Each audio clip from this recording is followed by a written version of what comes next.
Back this week with Parenting Paused. I'm Leslie Potter.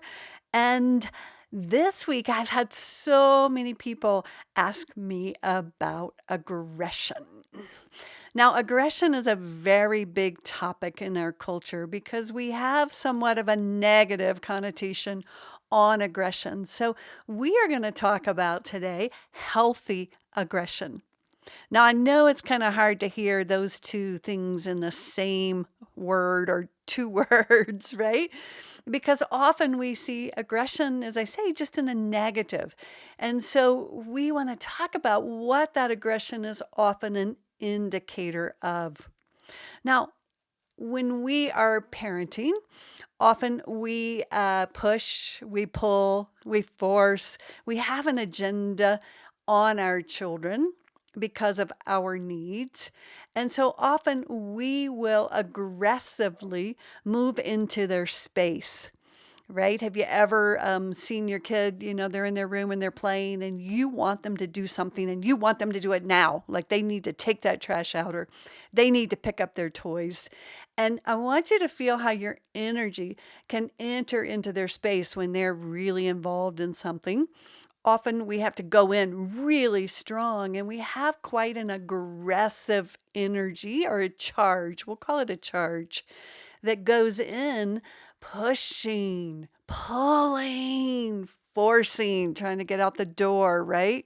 And so our energy starts to go into their space. I call it kind of, for me, it was like an engulfment. It was like you need to stop what you're doing and you need to, hear all my you need tos, right? You need to do what I say. Otherwise, we're going to be late or whatever it was. Now, my daughter had a very strong no. So when I would come into her space, she would say no and refuse to do things.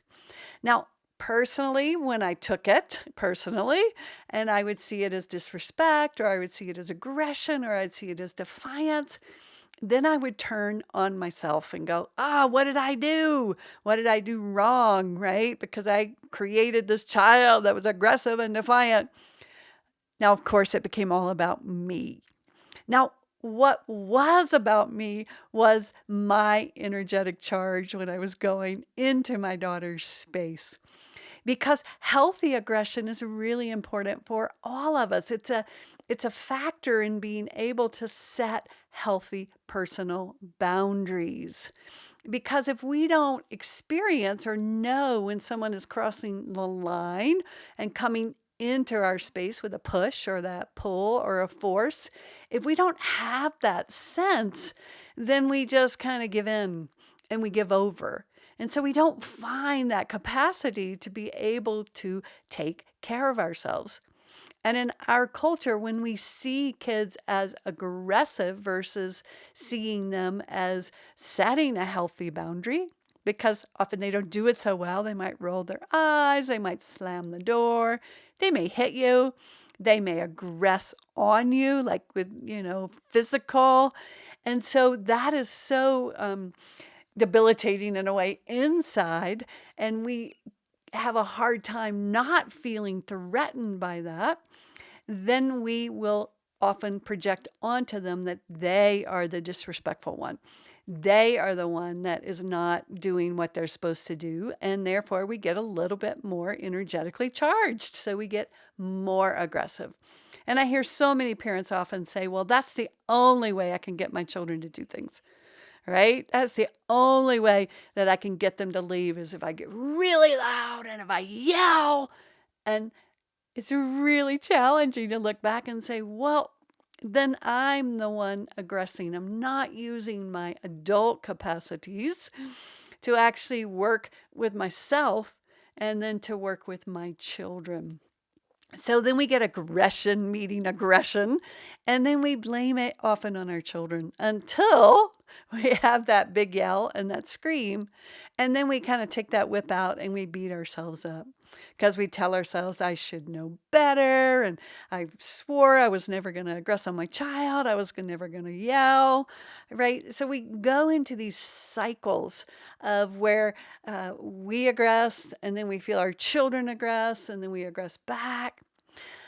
So, what do we do about this, right? Well, one of the biggest factors that I found was taking adult responsibility for my actions.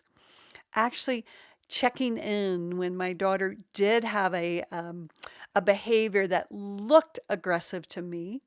My first question was always to ask myself, well, how was I entering her space?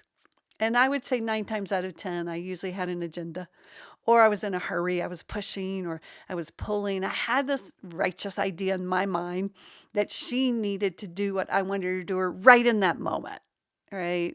So I wasn't actually taking into account that how I was entering her space had a lot of aggression in it. So you can imagine as I began to cross her boundaries, her aggression came in to try to protect her vulnerability.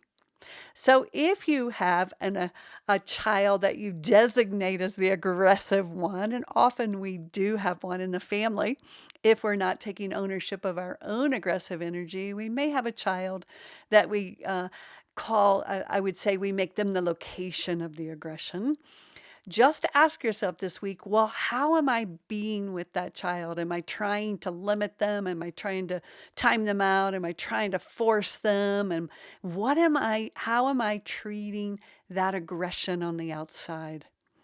And once you find that, see what it is like to take a moment, come back inside and take ownership of your aggressive behavior toward that defiance or that disrespect, whatever you call it, and then see what it was like to offer yourself kindness.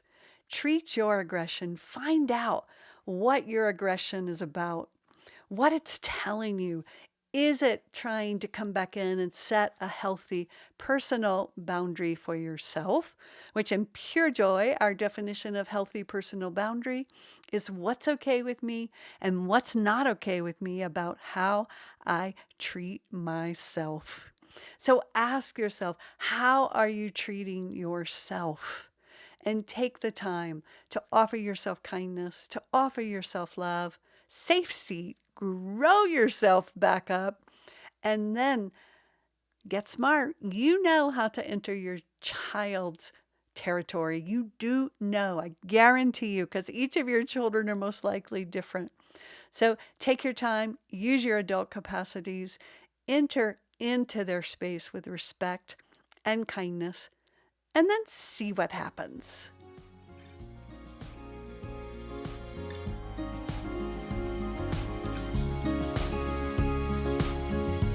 Thank you for listening to this episode of Parenting Paused.